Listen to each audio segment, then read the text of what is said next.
Yane ya jabu ya ndishangoni ontaro la mwana wa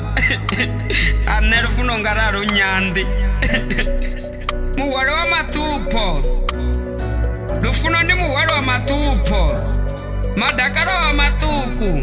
ngena matupo achitopapulana wafuni wabo ufunebo na iwe uri matada asadotonana ufunuwa na musi machero walichwa ziko dinaka watu wabidzananga madzina amataka mbilu wabidziwanga madzina manung'unung'u mwana watonifuna anabasela ngomo kwaseka mbilu yawe animeya napasela ngoi kwaseka mitozi yawe oivis ya jabu ya lufuno lungolata wabidziwa mufuno na musi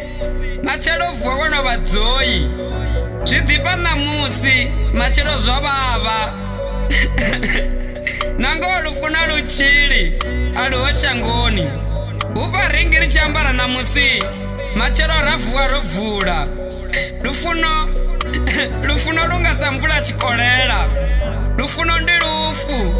mpfunjidzi vangwa ngalo mpfunjidzi diswa ngalo lufuno